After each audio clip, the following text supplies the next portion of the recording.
सर्वेभ्यो नमो नमः। संस्कृत स्वाध्याय YouTube channel में आप सबका हार्दिक स्वागत है। नाट्य शास्त्र हम लोग पढ़ रहे थे। इससे दो वीडियो इससे पहले आ चुके हैं। पहले में हमने प्रथम अध्याय का जो मुख्य श्लोक थे उन्हें देखा और फिर दूसरी वीडियो में हमने द्वितीय अध्याय को देखा। 1 से 16 तक के श्लोकों को हम पढ़ चुके थे। तो जो 15-16 क्रमशः श्लोक थे, वहाँ पर क्या था, जो नाट्य मंडप बनाया जाएगा उसकी माप किस प्रकार से रखनी है और वो प्रमाण जो हैं जिनके आधार पर मापा जाएगा तो वो दिया गया था। तो वहाँ पर हमने देखा अणु, रज, बाल, लिक्षा, योका, यव, अंगुल और हस्तदंड, इस प्रकार से वो माप देखे थे। कितने अणु का कितना रज होता है, कितने रज के कितने बाल होते हैं, इस प्रकार से हमने देखा था। तो इतना इम्पोर्टेंट था इसमें कि एक जो हाथ होता है उसमें 24 अंगुल होते हैं और 4 हाथ का एक दंड होता है। उसके बाद आगे अब क्या करना है,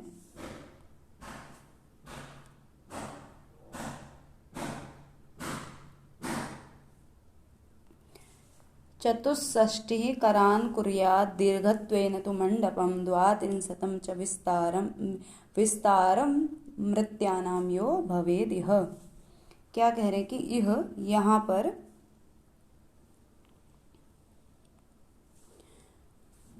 चतुष्षष्टिः करान् कुर्यात् दीर्घत्वेन तु मंडपम और 32 च विस्तारं मृत्यानाम यो भवेद। यह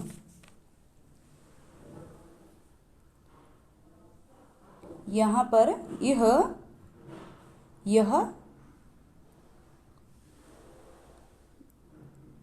जो नाट्य मंडप है, चतुष्षष्टिः करान् कुर्यात् दीर्घत्वेन, यानी कि उसकी जो लंबाई रखनी है उस नाट्य मंडप की कितनी रखनी है, 64 हाथ उसकी हम लंबाई रखेंगे। और 32 च विस्तारम मृत्यानाम यह नाट्य मंडपम भवेत, तत् उस नाट्य मंडप की माप क्या होगी, चतुष्षष्टि करान, यानी कि 64 हाथ क्या होगी लंबाई, और 32 उसका विस्तार यानी कि चौड़ाई, 32 हाथ उसकी चौड़ाई होगी। तो इस प्रकार से आयताकार वह नाट्य मंडप होगा। ठीक है। उसके बाद अगला है अत ऊर्ध्वं न कर्तव्यः कर्तृभिः नाट्य मंडपः यस्मात् अव्यक्त भावम भी तत्र नाट्यम व्रजेत इति। अत ऊर्ध्वम, इससे ऊपर, नाट्य कर्तृभि, यहाँ पर कर्तृभि लेंगे सबसे पहले, कर्तृभि। अत ऊर्ध्वम, इससे ऊपर, नाट्य मंडपः न कर्तव्यः, यस्मात्, जिससे, ही नाट्यम तत्र अव्यक्त भावम व्रजेत इति, जिससे जो नाट्य है वह अव्यक्त भाव को प्राप्त न हो जाए, अव्यक्त न हो जाए, यानी कि वो दिखे ही ना या स्पष्ट न दिखे। यदि बड़ा नाट्य मंडप बना दिया तो वहाँ पर ये जो नाट्य है वह दिखेगा नहीं, स्पष्ट रूप से व्यक्त नहीं हो पाएगा। इसलिए कैसा नाट्य मंडप बनाना चाहिए, 64 हाथ लंबा और 32 हाथ चौड़ा। उसके बाद मंडपे विप्रकृष्टे तु पाठ्यम उच्चारित स्वरम अनिस्सरण धर्मत्वात् विस्वरत्वं भ्रंशं व्रजेत। कि मंडपे विप्रकृष्टे तु, विप्रकृष्टे मंडपे तु पाठ्यम उच्चारित स्वरम अनिस्सरण धर्मत्वात् विस्वरत्वं भ्रंशं व्रजेत। यदि विप्रकृष्ट का अभिप्राय होगा विस्तृत मंडप में, तो क्या हो जाएगा, जो पाठ्य है यानी कि कथा वस्तु और जो क्या है उच्चारित स्वर है वह अनिस्सरण धर्म के कारण, यानी कि अत्यधिक न फैलने वाले धर्म के कारण विस्वरत्वं भ्रंशं व्रजेत, विस्वरत्व को प्राप्त हो जाएगा। यानी कि अत्यधिक ध्वनि फैलती नहीं है तो बेसुरा वह पाठ्य और उच्चारित स्वर हो जाएगा। यदि बड़ा विकृष्ट यानी कि विप्रकृष्ट विस्तारित अत्यधिक बड़ा नाट्य मंडप बना दिया तो जो पाठ्य है, जो उच्चारित स्वर है वह अनिस्सरण धर्म के कारण विस्वर को प्राप्त हो जाएगा, बेसुरेपन को प्राप्त हो जाएगा। यश्चाप्यस्य गतो भावो नानादृष्टिसमन्वितः स भेषमनः प्रकृष्टत्वाद् व्रजेद अव्यक्ततां पराम। यश्च अपि अस्य गतः भावः, और ऐसा भी है, अस्य नानादृष्टिसमन्वितः भावः भेषमनः प्रकृष्टत्वात् पराम अव्यक्ताम व्रजेत। क्या कह रहे हैं? यश्च अपि अस्य गतः, ऐसा भी है कि इसमें गया हुआ, यानी कि जो विस्तारित जो नाट्य मंडप है उसमें जो नाना दृष्टि समन्वित विभिन्न प्रकार के दृष्टि भावों से युक्त जो भाव होंगे वे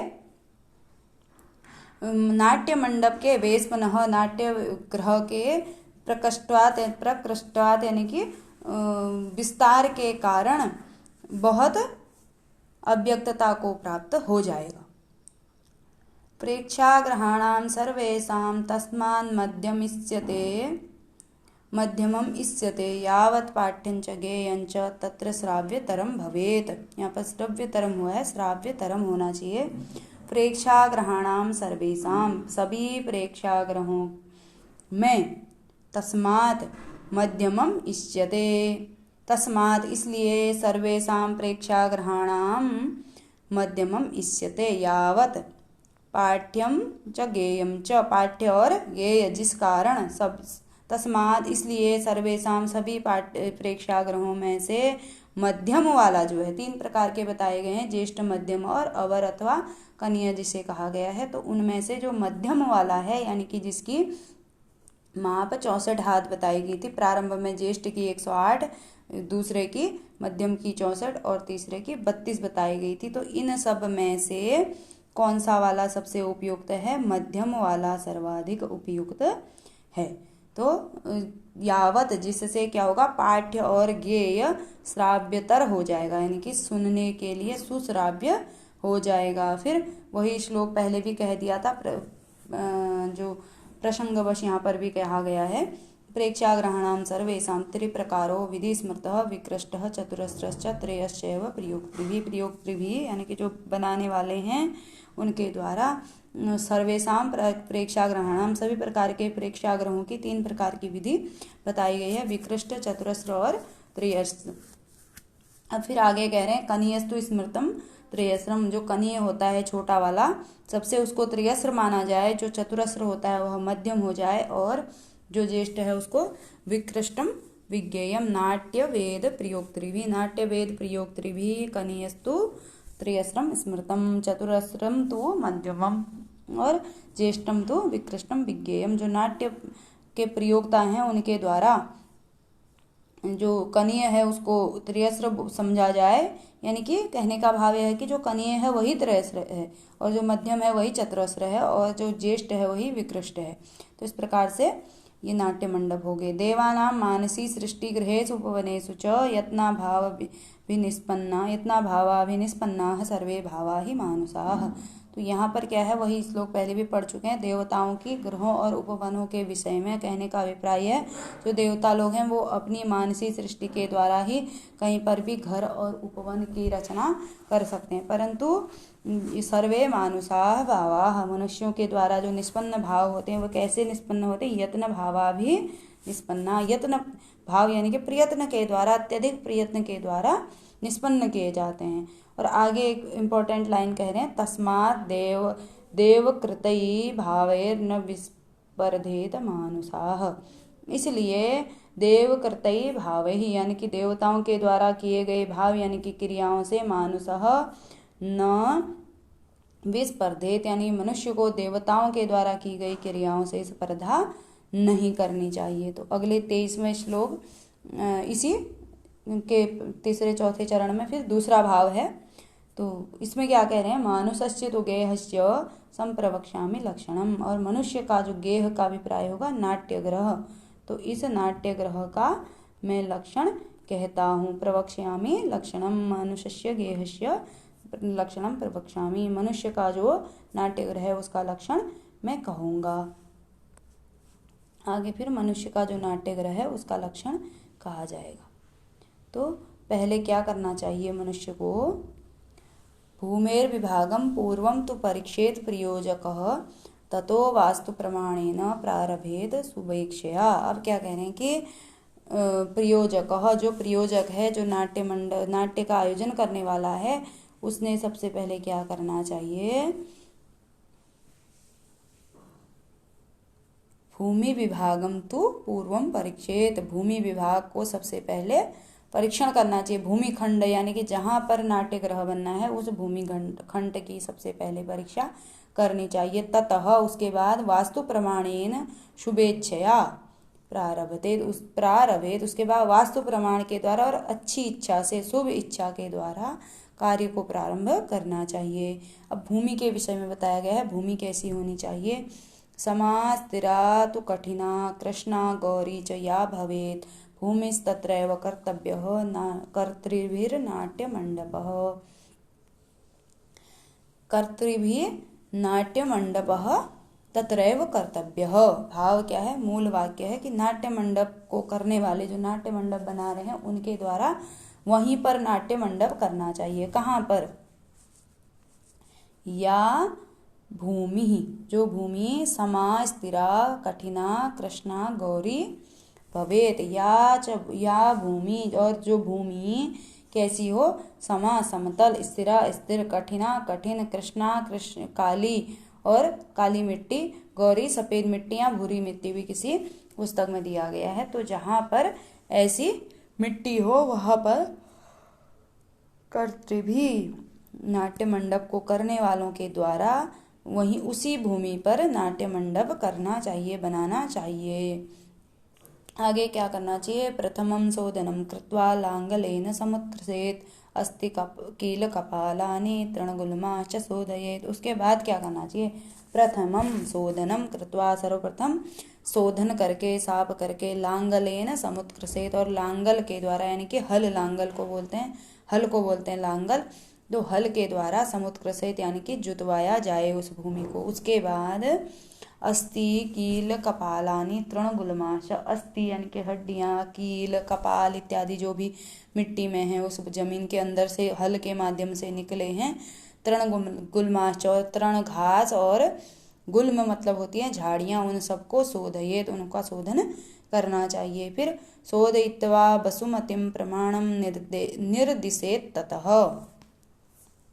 उसके बाद वसुमति यानी कि पृथ्वी को या धरती को शोधन करके उसका क्या करना चाहिए? ततः प्रमाणम निर्दिशेत, उसके बाद प्रमाण निर्देश करना चाहिए प्रमाण का, यानी कि जो कहा गया है कितना बनाना है वो फिर निर्देश करना चाहिए। फिर कब ये नाट्यगृह का जो प्रयोग है या नाट्यगृह जब बनाना आरंभ करना है तो कब करना चाहिए?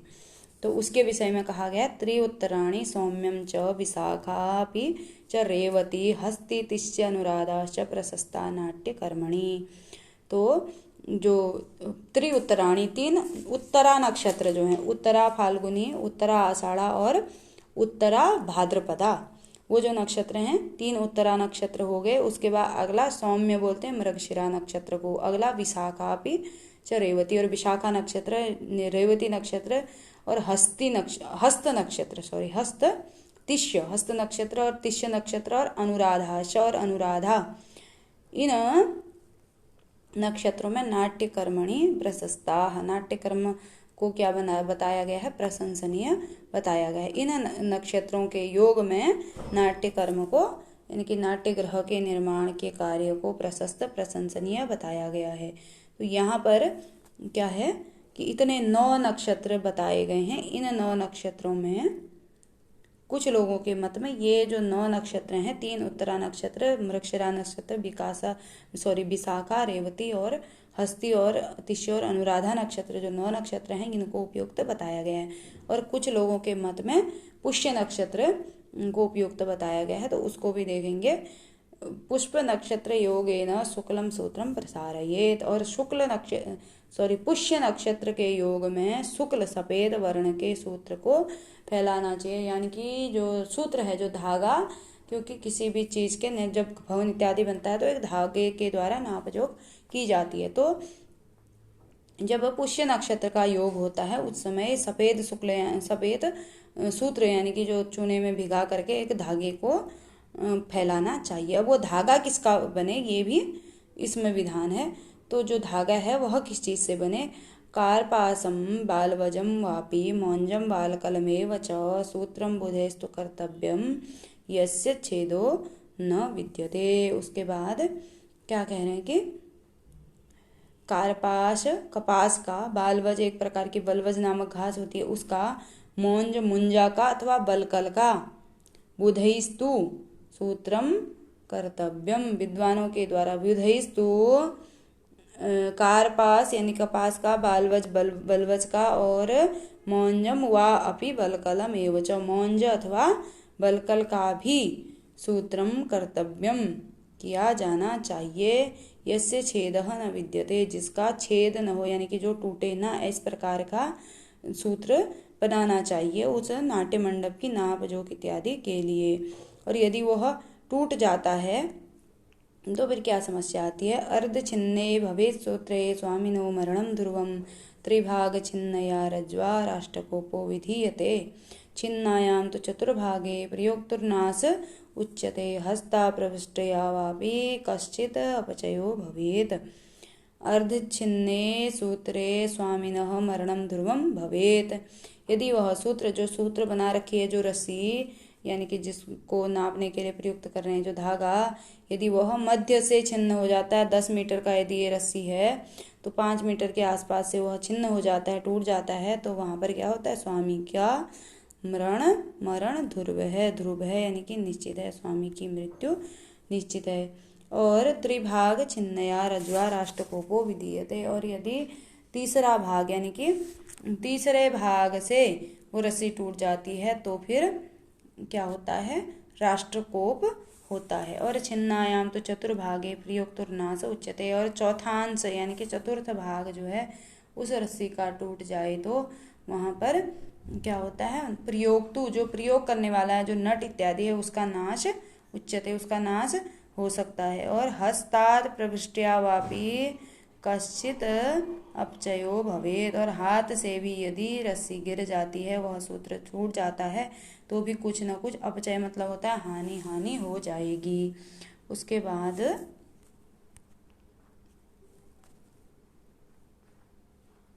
अगला है कि तस्मात् नित्यं प्रयत्नेन रज्जुग्रहणम् इष्यते कार्यं चैव प्रयत्नेन मानं नाट्य ग्रहष्यतु, और नाट्य ग्रहष्यतु मानं प्रयत्नेन चैव कार्यम। नाट्य ग्रह का जो माप है वह तो प्रयत्न से ही करना चाहिए। तो तस्मात् नित्यं प्रयत्नेन रज्जुग्रहणम् इष्यते, इसलिए प्रयत्न पूर्वक जो रज्जु यानी कि जो रस्सी है उसका ग्रहण, उसको स्वीकार करना, उसको पकड़ना इप्सित है, इष्यते, प्रयत्न पूर्वक उस रज्जु को पकड़ना चाहिए। ठीक है, तो इस प्रकार से ये हुआ 30 श्लोक तक हम देख चुके हैं। अगली वीडियो में अन्य श्लोक देखेंगे। धन्यवाद।